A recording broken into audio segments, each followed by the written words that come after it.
Welcome music lovers, to a journey through the life and untimely demise of a musical genius. In this episode, we delve into the captivating story of the iconic artist known as Falco. From his groundbreaking contributions to the music industry to the challenges he faced. So let's dive in.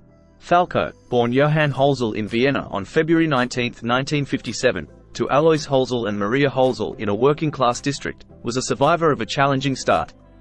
His mother, Maria, initially carried triplets, but miscarried identical twins during the third month. Falco, conceived separately, defied the odds. Reflecting on his life, he remarked, "3 souls in one breast sounds a little overdramatic, but I do sense them sometimes, in my moodiness, really up and then right after, really down." In 1963, Falco started at a Roman Catholic private school, later transferring to the Rainer Gymnasium in Margareten at age 10 after his father's departure. Raised by his mother, Falco displayed exceptional musical talent from a young age. As a toddler, he could rhythmically match songs on the radio, and by age 4, he received a child's grand piano as a birthday gift.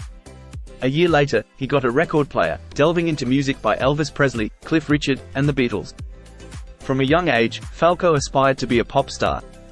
At 16, he briefly attended the Vienna Conservatoire, but left due to frustration.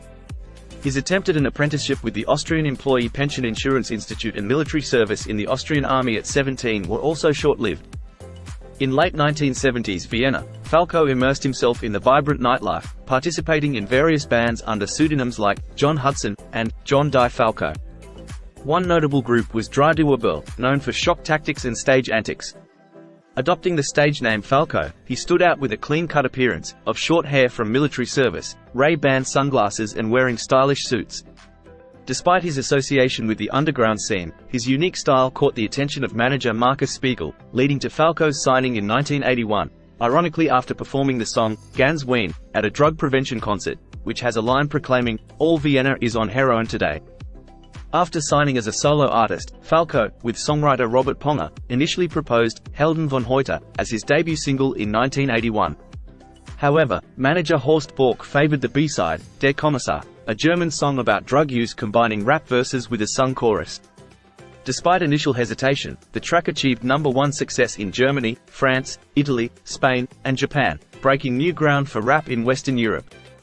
Although Der Kommissar didn't gain traction in the UK and US, the British band After the Fire's cover reached #5 on the Billboard Hot 100. In the same year, Laura Branigan recorded a non-single version titled Deep in the Dark. Falco's album Einzelhaft, featuring Der Kommissar, dominated Austrian and Dutch charts. In 1983, Falco and Ponger faced challenges recording Junge Roma, Young Romans, striving to replicate their prior success. Despite the album's #1 status in Austria, the single, Hock wie nie, failed to garner international attention. To expand his appeal, Falco experimented with English lyrics, parting ways with Ponger and collaborating with Dutch brothers Rob and Ferdy Bolland in 1984. Falco achieved global success in 1986 with Rock Me Amadeus, inspired by the film Amadeus. The song topped charts in over a dozen countries, including the US, UK, and Japan, staying at #1 on the Billboard Hot 100 for 3 weeks. His album Falco 3 reached #3 on the Billboard album charts. Vienna Calling followed as another international hit, reaching #18 on the Billboard charts. The controversial Genie, a narrative from the perspective of a potential criminal, topped European charts. Despite success, Falco's plans to establish a permanent presence in the US fell through, hindered by personal struggles and a dangerous addiction to alcohol and drugs. In 1986, Falco released the album Emotional, produced by Bolland and Bolland. The album featured hits like Coming Home, Genie Part 2, 1 Year Later, and The Sound of Music. Despite international success, Falco's prominence in the US and the UK declined after 1986. He embarked on the Emotional World Tour in 1987, concluding in Japan. Hits like Body Next to Body, in collaboration with Bridget Nielsen, followed in 1987. The 1988 album Wiener Blatt had limited international recognition. His 1992 album Nachtflug found success in Austria, marking a brief comeback. From the early 1990s, Falco lived in the Dominican Republic, working on his final album, Out of the Dark, Into the Light, released posthumously in 1998 and topping Austrian charts for 21 weeks. Falco's personality was a mix of ambition, eccentricity, care, egotism, and deep insecurity, according to those who knew him. Described as a quiet yet arrogant individual, he had a high opinion of himself from a young age. Known for being an extremely difficult artist and a womanizer, Falco was a complex character. Even as a successful pop star, he harbored fears of failure and being unmasked, doubting whether he lived up to others' expectations. Falco faced a tumultuous period in the 1980s and 90s, grappling with dependencies on alcohol and cocaine. His erratic behavior, fueled by substance abuse, affected his reliability and sometimes turned abusive. Despite concerns from his manager and collaborators urging him to seek help, Falco adamantly refused. His relationship with Izabela Vitkovic resulted in the birth of their daughter, Katharina, in 1986.